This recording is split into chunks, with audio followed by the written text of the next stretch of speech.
ከዚህ በፊት በብዙ ፊልሞች ውስጥ አይታችሁ ይሆናል። ጀግናው ወይም ዋና ገጸ ባህሪው ወደ ሌላ ዓለም ይገባል፣ ቡድንን ይቀላቀላል፣ ክፉን ገጸ ባህሪ ይጋፈጣል እና በመጨረሻ በድል ያጠናቅቃል። ታዲያ የስክሪፕት ጸሐፊዎች ይህንን ቀመር ወስደው እንዴት መንፈስን የሚያድስና አዲስ ሊያደርጉት ይችላሉ? አንደኛው መንገድ ኮስሚክ ፕሮፖርሽን የታሪክ መጠንን የበለጠ ከፍ ወዳለ ቦታ ማሳደግ ነው። ክሪስቶፈር ኖላንና ዮናስ ኖላን በኢንተርስቴላር ያደረጉት ይህንን ነው። ኖላኖች እንድንጠመድ ለማድረግ ምን ያህል በስክሪፕት ራይት ህጎች እንደተጫወቱ እናያለን። ስክሪፕቱን ወደዚህ እናምጣ እና በሴቪንግ ዘ ካት እየተባለ በሚታወቀው መዋቅር ውስጥ እንመለከተዋለን። ውጤቶቹ አስገራሚ ናቸው።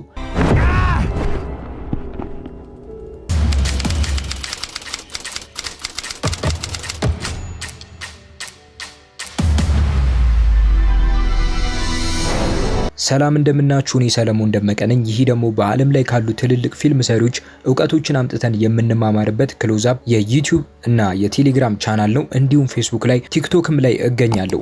ስለዚህ በቀላሉ ሰብስክራይብ በማድረግ የክሎዝ አፕ ቤተሰብ መሆን ትችላላችሁ። ላይክ፣ ሼር ስታደርጉ ደግሞ ስለ ፊልም ማወቅ ለሚፈልጉ ሰዎች ይሄ ቻናል ይዳረሳል። አንድ ታሪክ የተበላሸ እንዲሆን የሚያደርገው ምንድን ነው? የዘውግ አይነቶችን ከመጠን በላይ መጠቀም ነው ወይስ አወቃቀሩ ራሱ ነው? ሴቪንግ ዘ ካት መዋቅር ወይም ስትራክቸር ሊሰጥ ይችላል። ነገር ግን ይህ ማለት ያልተጠበቁ ምርጫዎችን በራስ ለማድረግ ቦታ የለም ማለት አይደለም። በኢንተርስቴላር ኖላኖች ቀላል ናቸው ብለን ያሰብናቸውን ትሮፕስ ቀይረው በትልልቅ ሀሳቦች ተክተዋል። በፊልም ውስጥ ትሮፕስ በተለምዶ የሚያገለግለው ታሪክ መተረኪያ መሳሪያዎችን፣ የገጸ ባህሪ አይነቶች ወይም በአንድ የተወሰነ ዘውግ ውስጥ አሊያም በብዙ ፊልሞች ላይ በተደጋጋሚ የሚታዩ ሁኔታዎችን ነው። የብሌክ ስናይደር ሴቪንግ ዘ ካት ቢት ሽት 15 ወሳኝ ታሪክ አካሄዶችን በባለ 3 መዋቅር ያቀርባል። ጥሩ መዋቅር ወይም ስትራክቸር በፊልም ስኬት ላይ ትልቅ ተጽዕኖ አለው። ስለዚህ ኢንተርስቴላር ከቢት ሽት ጋር እንዴት እንደተሰራ እንመለከታለን። በመጀመሪያ አካሄድ ወይም ቢት እንጀምር። ኦፕኒንግ ኢሜጅ የመክፈቻ ምስል። ይሄ ታሪካችን ወደሚፈጸምበት ዓለም መግቢያ መንገዳችን ነው እና ለመጨረሻው ምስል ተቃራኒ ሊሆን ይችላል። ይህንን ቆይተን እናያለን። ጠንካራ የሆነ የመክፈቻ ትዕይንት አጠቃላይ መልእክትን የመመስረት አቅም አለው። በኢንተርስቴላር ውስጥ የመክፈቻ ትዕይንት የዶርማን መልእክት አለ። ተስፋና በግሉ ስላለው ፍላጎት ያሳያል። ይህንን ጊዜ አስታውሱ። በመጨረሻ እንዴት እንደሚመሳሰል እናያለን። የተገለጸው ጭብጥ ወይም ቲም ስቴትድ። ይህ ትዕይንት ወይም ቅደም ተከተል የታሪካችንን ሞራል ያዘጋጃል። ጭብጡን በመግለጽ ዋና ገጸ ባህሪና ተመልካቾች በጉዟቸው ውስጥ የሚመራ የጠራ የጀርባ አጥንት እየመሰረታችሁ ነው። በዚህ ጉዳይ ላይ ሞርፍ ጭብጡን በጥሩ ሁኔታ ይገልጻል።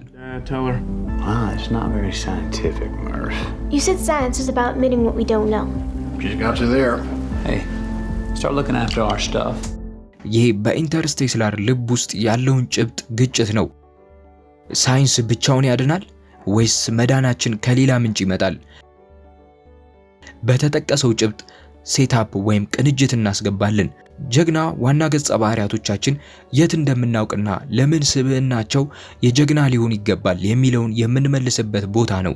ይህንን ለማድረግ የዓለምን ሁኔታና የማወቅ ግጭቶችን ከውስጥም ከውጭም እናቋቁማለን። ምድር በችግር ላይ ነች እና ውጫዊ ጉዳቱ ይህንን ያሳያል። የትምህርት ቤቱ ርዕሰ መምህር ራሱን በክርክሩ በአንድ በኩል ያስቀምጣል። ኩፐር ውጫዊ በሚመስሉ ጥልቅ የውስጥ ግጭቶች ውስጥ ይገባል። በዚህ ትዕይንት ውስጥ ሁለት ነገሮችን እንማራለን። ኩፐር ለልጆቹ ጥሩ ነገርን ይፈልጋል እና በሳይንስ ላይ ያለው እምነት ከህዝቡ አስተያየት ጋር ይቃረናል። በሴታፕ ውስጥ ኩፐርን ተመልካቾቹ እንዲወዱት እና በጉዞ አብረው እንዲጓዙ የሚያደርጉት እነዚህ ሁለት የመመሪያ መሪዎችን አዘጋጅቷል። ሴታፑ ከተጠናቀቀ ሴራውን የሚያንቀሳቅስ ነገር ያስፈልጋል፣ ካታሊስት። ይሄ ሴራውን በእንቅስቃሴ ላይ የሚያደርገው የሚያብላላ ትዕይንት ነው። ናሳ ኩፐርን ለመኖሪያ ምቹ የሆነች ፕላኔትን ለማግኘት ተልእኮን እንዲመራ ጠየቀው። Plan B, population bomb. Over 5,000 fertilized eggs, weighing in at just under 900 kilos. We're not meant to save the world. We're meant to leave it. ተልዕኮ የቴማቲክ ፕሪሚስ የመጨረሻ ፈተና ይሆናል። በፊልም ውስጥ ቴማቲክ ፕሪሚስ ቅድመ ሁኔታ ፊልም የሚመረምረው ብዙውን ጊዜ እንደ መግለጫ አሊያም ጥያቄ የተገለጸውን ማዕከላዊ ሐሳብ ወይም ደግሞ መልእክትን የሚያመለክት ነው። ከሰው ልጅ ልምድ ጋር ተያያዥነት ያላቸውን ሰፋ ያሉ ጭብጦችን ለመዳሰስ ከመሰረታዊ ሴራ ባሻገር የታሪኩ ዋና ትርጉም ወይም ዓላማ ነው። ኩፐር በሳይንስ ላይ ያለው እምነት የሰውን ዘር ማዳን ይችላል? በቀጥታ ወደ ዲቤት ወይም ክርክር ይወስደናል። ይህን ጊዜ ዋናው ገጸ ባህሪ ያልወሰነበት ወቅት ነው። ፍላጎቱን መቀጠል አለበት ወይስ ይመለሳል? እስካሁን ድረስ ኖላን በቢት ሽት ነው እየሰራ ያለው። ኩፐር ወይም ገጸ ባህሪው ከፍተኛ የስሜት ቀውስ ውስጥ ነው። ነገር ግን ልጆቹን ለማዳን እነሱን መተው እንዳለበት ያውቃል።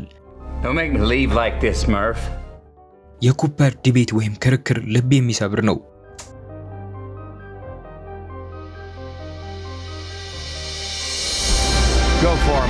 እና ለክርክሩ ወይም ለዲቤት መልስ ሲሰጥ ወደ ብሬክ ኢንቱ እንገባለን። በሌላ አነጋገር ወደ ተግባር 2 የሚደረግ ሽግግር ነው።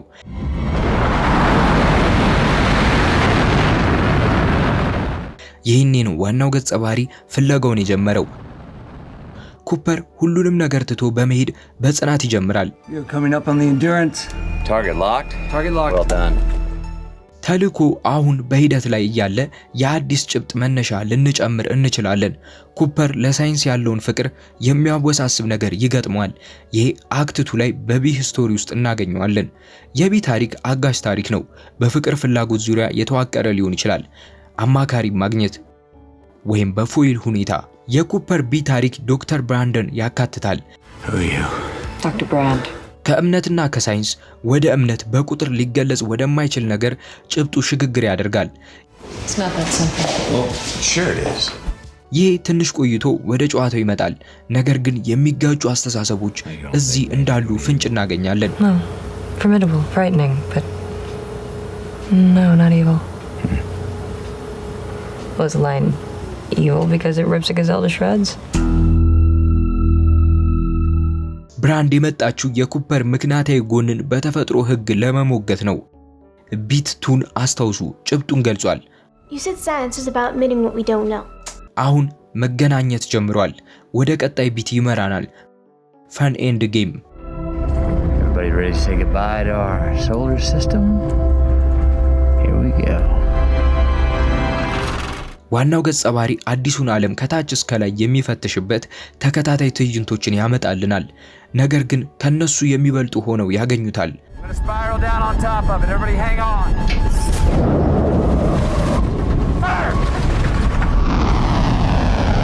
መንኮራኮሩ በሚለር ፕላኔት ላይ ያረፈ ሲሆን የኩፐር ተልዕኮ ከሚጠበቀው በላይ ከባድ እንደሚሆን በፍጥነት አወቀ። Those aren't mountains. They're waves.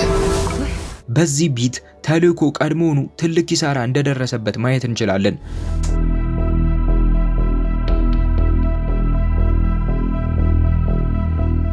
ሚድ ፖይንት ላይ ደርሰናል። ወደ ኋላ መመለስ የሌለበት የታሪኩ ክፍል ነው። How long for the engine's case? A minute or two. Well, we don't have it. በውሸት ድል ወይም በውሸት ሽንፈት የተፈጠረውን ችግር ያልፋሉ፣ ግን አላበቃም። የሰዓት ጉዳይ ይመጣል እና አዘጋጁ ኖላን በጊዜ መጫወት ምን ያህል እንደሚወድ በተለያዩ ፊልሞች ላይ ትመለከታላችሁ ብዬ አስባለሁ።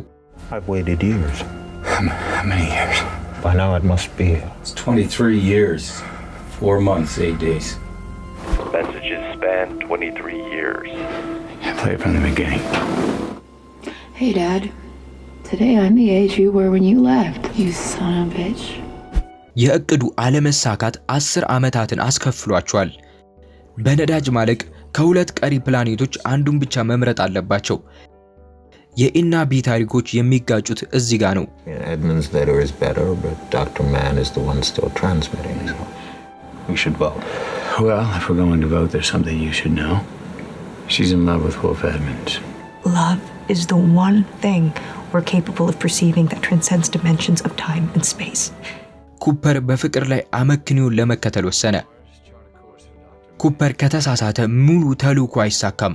ነገር ግን ነገሮች የተሻለ ነገር ከመምጣቱ በፊት ትንሽ መባባስ አለበት።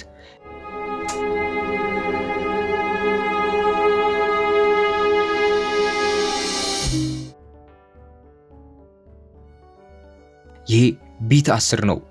ባድ ጋይ ክሎዝ ኢን።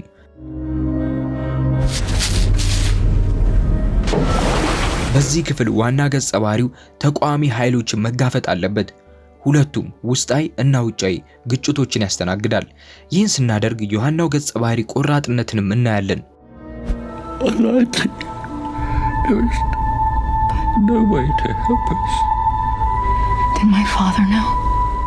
ተልእኮውን ለመምራት ያደረገው ውሳኔ በውሸት ላይ የተመሰረተ መሆኑን ሲያቅ የኩፐር ውስጣዊ መጥፎ ባህሪ ይገለጣል። እናም ዶክተር ማን እንደ ውጫዊ መጥፎ ሰው ሆኖ መጥቷል። I never really considered the possibility that my planet wasn't the one. Nothing worked out the way it was supposed to.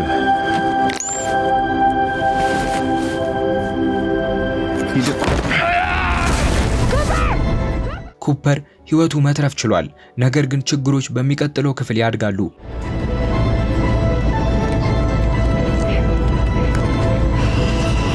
ኦል ኢዝ ሎስት፣ ሁሉም ነገር ጠፍቷል። ይህ ክፍል ዋናው ገጸ ባህሪ የስኬት እድሎቹ በጣም ዝቅተኛ እንደሆነ ያስባል። ዋናው ገጸ ባህሪ ሁሉንም ነገር እንዲጠይቅ ያስገድደዋል።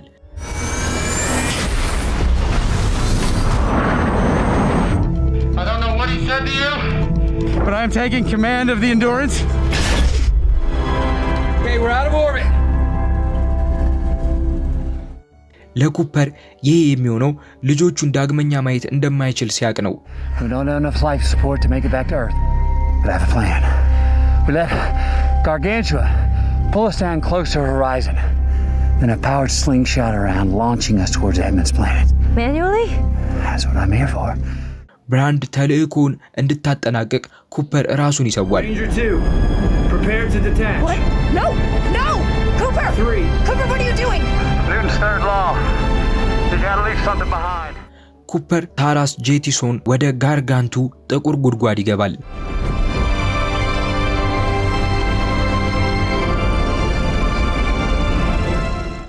በአድማስ በኩል ያልፋል። ብርሃን እንኳን የማይወጣበት ድንበር ነው። ይህ በቀጥታ ወደ ቀጣዩ ክፍል ይመራናል።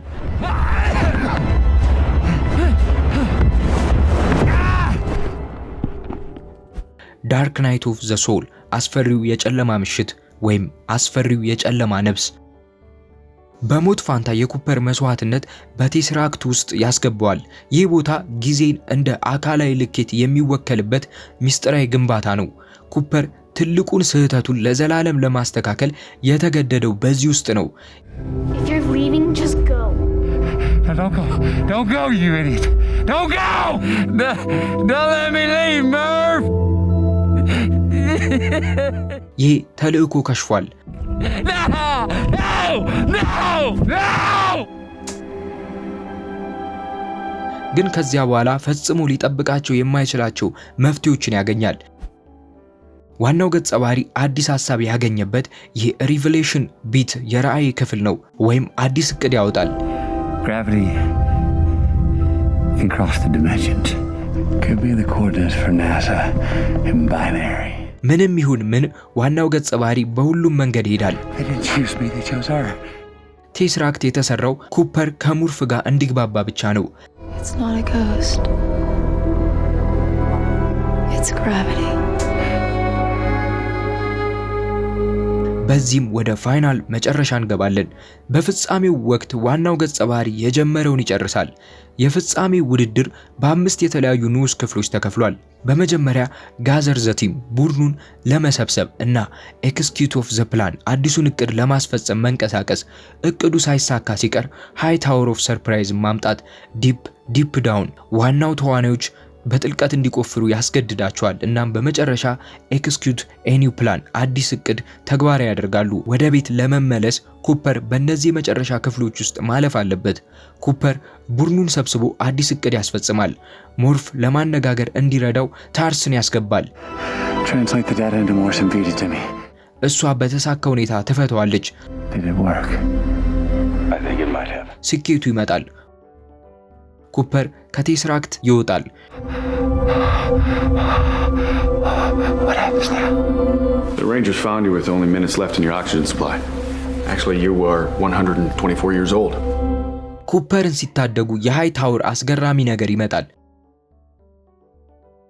በሞት አልጓ ላይ ነው ሞርፍን ማግኘት የቻለው።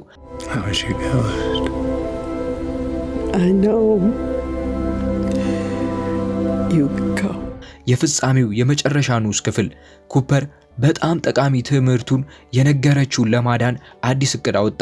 ኩፐር ንጹህ ሳይንስ ጥሩ ነገር ሊያመጣ እንደሚችል ተረድቷል። ትልቁን የአጽናፍ ሰማይ እውነቶች ለማየት የማይለካውን ወይም እኛ ልንደርስበት የማንችለውን ነገር እንዳለ መቀበል አለብን። ስለዚህ የፊልሙ ጭብጥ ግጭት ተፈቷል። በኖላን ፊልም ፍቅር ካመክንዮ በላይ ነው። የመጨረሻው ክፍል ቢት ሽት ፋይናል ኢሜጅ ነው። ይህ ክፍል የመክፈቻው ትዕይንት ተገላቢጦሽ ወይም የዓለም ቅስፈታዊ እይታ ነው። ይህንን የመክፈቻ ትዕይንት አስታወሳችሁ? ደና ይህ የመጨረሻው ትዕይንት ነው። የኢንተርስቴላር ፍጻሜ ብራንዶች በኤድመንድ ፕላኔት ላይ ቀኝ ግዛት አቋቁመዋል። የጀመሩትን የተስፋ ምልክት በመቀበል ስለ ወደፊቱ ጊዜያቸው ፍንጭ እናገኛለን።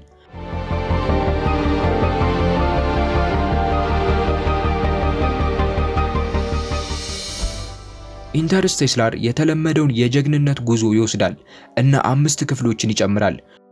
ኩፐር ጀግና ነው? ሙርፍ ናት? ምናልባት ሁለቱም ናቸው።